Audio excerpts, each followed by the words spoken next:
Assalamualaikum warahmatullahi wabarakatuh. Perkenalkan, nama saya Feni Oktavia. Saya berasal dari kelas 12 IPS 5. Di video kali ini saya akan menjelaskan materi dari mata pelajaran prakarya dan kewirausahaan.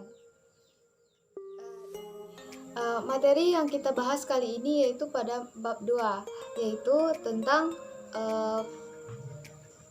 wirausaha, rekayasa, jasa, profesi, dan profesionalisme. Kita langsung saja masuk ke poin yang A, yaitu perencanaan, usaha, jasa, profesi, dan profesionalisme. Jadi wirausaha dalam sektor jasa terus yang tumbuh disertai dengan penerapan teknologi baru semakin memperkuat perekonomian jasa dan mengharuskan seseorang itu mempunyai keterampilan di bidang jasa yang harus ditekuni. Jadi itulah mungkin konsep dari profesionalisme itu sendiri gitu. Ciri-ciri orang berprofesional. Orang berprofesional itu memiliki ciri-ciri. Yang pertama, terus-menerus mengembangkan ilmu dan keahlian yang dia miliki. Yang kedua, memiliki keahlian khusus dengan baik dengan latar belakang pendidikan yang tertentu. Yang ketiga, mandiri dan independen. Yang keempat, bekerja sebagai kegiatan utamanya. Yang kelima, cara kerja tertib dan bertanggung jawab atas apa yang telah dia usahakan. Yang keenam, orientasi pada pelayanan umum. Faktor non-aktif yang menentukan berhasil atau gagalnya suatu perusahaan. Suatu perusahaan akan berhasil dan gagal itu ditentukan oleh 3 faktor. Yang pertama, perencanaan. Yang kedua, menetapkan tujuan dari perusahaan itu tersebut. Yang ketiga, kemampuan untuk beradaptasi dan mengatasi tantangan yang ada di suatu tempat perusahaan usaha yang kita buat. Baiklah, kita masuk ke poin B, yaitu produk jasa, profesi, dan profesionalisme. Yang pertama, identifikasi produk jasa. Jasa, profesi, dan profesionalisme supaya untuk memenuhi kebutuhan pasar gitu, dimana mungkin kebutuhan masyarakatnya, menentukan kebutuhan masyarakatnya itu lebih kemana gitu. Usaha produk jasa harus mempertimbangkan gitu permintaan selera dan keinginan dari masyarakat itu sendiri gitu, atau konsumen terhadap jasa yang kita berikan kepada masyarakatnya. Kalau misalnya kita memberikan suatu jasa yang tidak tepat di suatu kawasan tempat kita membuat suatu usaha, maka usaha kita itu akan sia-sia saja gitu. Yang kedua, sistem produksi dan usaha jasa, di mana kita masuk ke itu terdiri dari beberapa poin.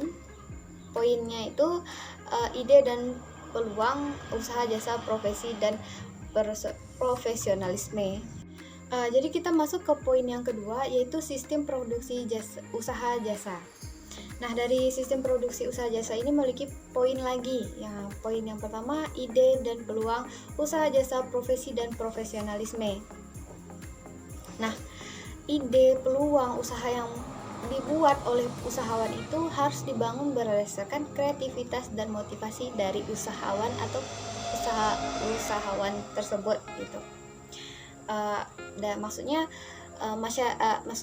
usahawan di sini harus lebih kreatif dari masa ke masa. Misalnya pelaku kerajinan tangan, pembuatan tas misalnya, mungkin tahun ini mereka harus mengikuti tren dari tahun ini, tahun berikutnya tidak mungkin tren yang lama dipakai lagi gitu. Misalnya harus menggunakan kreativitas yang baru agar menghasilkan tren-tren terbaru lagi. Yang poin yang kedua yaitu sumber daya yang dibutuhkan dalam usaha jasa, profesi, dan profesionalisme. Jadi sumber usaha dari usaha itu tidak datang dengan sendirinya, itu pasti tidak datang dengan sendirinya gitu. Dimana harus memiliki beberapa kompetensi. Yang pertama, kompetensi profesional. Profesional itu datang dari usahawan atau pelaku dari suatu usaha. Yang kedua, kompetensi sosial, dimana tidak mungkin lah ya kalau misalnya kita suatu usahawan itu harus memiliki keterampilan bekerja. Nah, apa-apa saja keterampilan bekerja yang harus dimiliki seorang usahawan gitu. Yang pertama, komunikasi, di mana mereka itu harus memiliki daya komunikasi dengan masyarakat yang baik. Dimana misalnya mereka tidak mungkin lah gitu kalau kita mau mempromosikan satu barang, suatu jasa yang kita tawarkan kepada masyarakat, kita tidak memiliki daya komunikasi atau daya tarik kepada masyarakat itu sendiri gitu. Tentunya yang kedua yaitu teamwork, yang ketiga problem solution, price, yang kelima self management, yang keenam belajar. Baiklah teman-teman, kita masuk ke poin yang C, yaitu menghitung harga jual produk jasa. Yang pertama itu pendekatan permintaan dan penawaran, media promosi produk jasa, profesi dan profesionalisme. Untuk promosi sendiri adalah suatu kegiatan komunikasi antara produsen dan konsumen terhadap apa yang mereka tawarkan. Itulah teman-teman hasil penjelasan saya pada video kali ini. Saya harap teman-teman bisa memahami apa yang telah saya sampaikan.